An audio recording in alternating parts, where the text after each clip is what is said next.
Skinheads. While some may consider them a passing trend, others may see them as hooligans, disaffected and without aim, terrorizing others with their racist political views. A subculture that never fails to make waves in mainstream media, this documentary aims to delve deeper into what it means to be a skinhead in Singapore. We're the crew, the Lions are the crew. Mess with us or we mess with...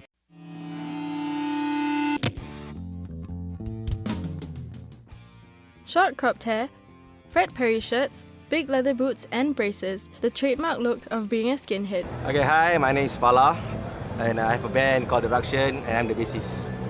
I'm Molly and I'm the vocalist of The Ruction. This culture was actually brought from the working power. So working class. Working class people. When they were dockers, they are shippers, all they have short crop hair where, you know, when they work with machineries, they can't have long hair and all that. As in most street cultures, aside from sharing a similar fashion sense, it also identifies itself with its own music. We listen to ska, reggae, a bit of dub skank maybe, then punk, soul music, hardcore, metal. Music is universal. We listen to any music, but at the end of the day, always still keep us going. Many have even started their own bands to give a voice to the rest of the scene. Namely The Boys, a skinhead band known for their anti-racism theme in their Oi music. We were eager to make a band. We just wanted to do something for the scene at the same time, voice out our opinion on, life, you see. So we did a cover of his song Suburban Rebels. And that very first song we played, halfway through the song, I just said to myself, this is the band. The Boys were formed in 2000 and have since toured around Europe, Indonesia and Malaysia. While in Malaysia, however, the band encountered the Boneheads, a branch of the movement who are racist, Nazi-worshipping radicals that have made a name for themselves as the face of skinheads globally. Our band, we preach against racism. So we stand for SHARP, which is called Skinhead Against Racial Prejudice. What we stand for is what the Boneheads don't stand for. And they don't belong to the skinhead culture. They are not skinheads at all. They dress like us, they listen to Oi music, but they will never be us. However, to further understand the subculture, we must first go back to the roots. The subculture first started in Britain with the mods. They were first characterized by their dapper dress sense and affinity to Vespa scooters. In the 60s, there were the hard mods. And during that time, in UK, there were a lot of immigrants from Jamaica. So they came over to the UK, migrated to the UK, they brought their music with them as well, which is reggae music. So these hard mods go to the same place to listen to the Jamaican music with the Jamaican people, you see. And they got into that music, so that is where it evolves into skinheads. But how did a British subculture travel so far from its origins all the way to Singapore? It was never documented how the skinhead culture managed to grow here in Singapore, but it was believed that it was spread through word of mouth within the already established punk community, as well as privately published magazines that were circulated within the underground scene at the time. My name is Wansha and I'm 35 years old this year. I'm currently self-employed and I used to write the Lion City fanzine. I think around the mid-80s, the punks were the first who started to emerge in Singapore. During those times, information about skinheads and punks was very hard to get. So I had contacts from Europe and different parts of Asia, and I would be interviewing those guys. What we would talk about is actually the bands and how strong the skinhead scene over their part of the country is. What bands are still playing, what bands have stopped playing. Basically having that basic information onto paper where the local punks and skinheads could have a read. But of course, there are two sides to every coin. Within the subculture, there are those who have strayed from the original anti-racist stance of the skinheads after right-wing British politics swayed a handful of them. We started in the 80s with this band called Screwdriver. the vocalist called Ian Stewart. He's like a modern day Hitler. So he started this movement called Blood and Honor. The movement is like everywhere in Europe, UK. Before that, it was just reggae music, love, peace. And although these radicals are not prevalent in Singapore, they are very much established abroad.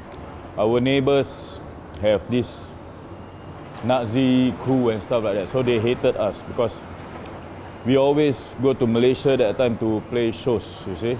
So yeah, they hated us and they blamed us for dividing the scene and whatever. But what about the individuals behind the subculture? Beneath their menacing appearance, there is definitely more than meets the eye.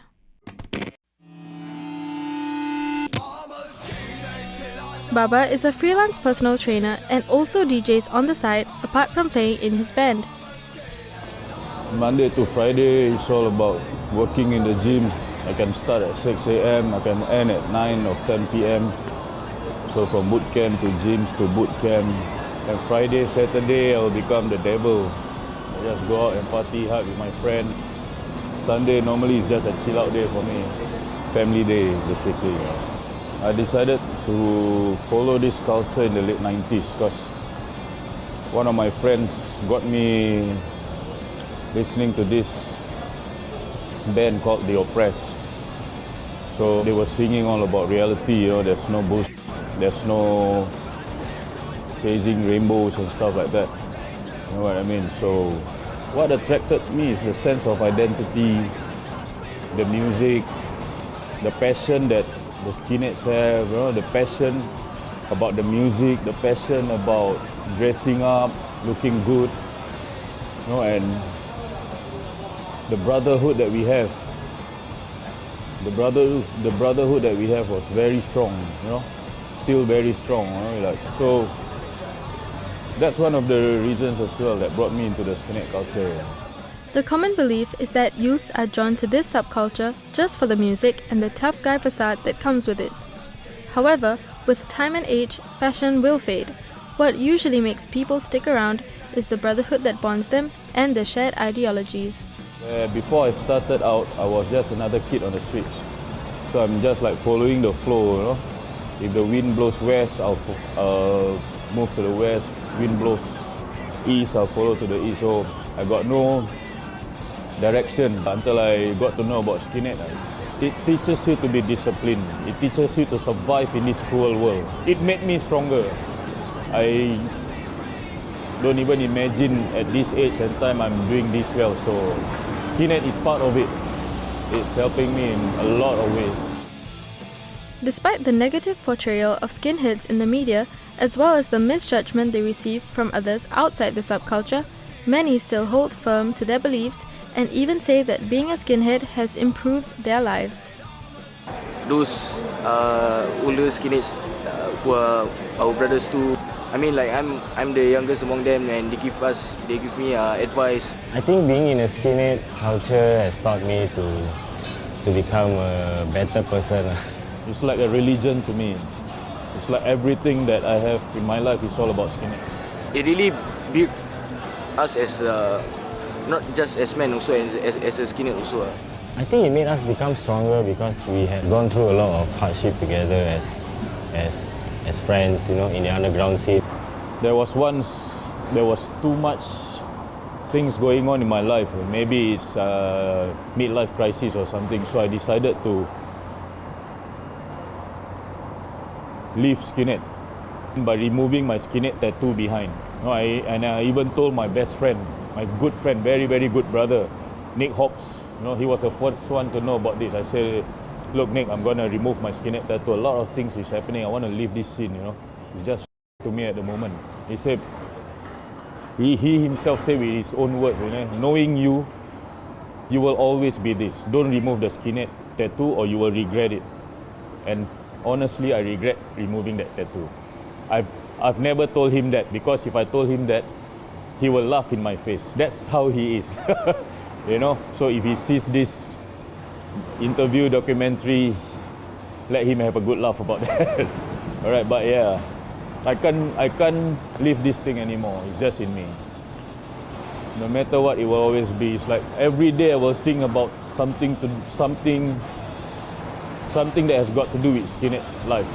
You know, be it the music definitely. Every day is skinhead reggae or oi, that's the music I listen to. My brothers who are all skinhead, so I think years to come it will still be the same me.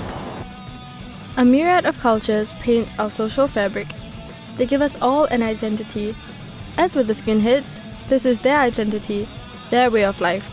And although they may have been branded a certain way, there is much more to uncover under the skin.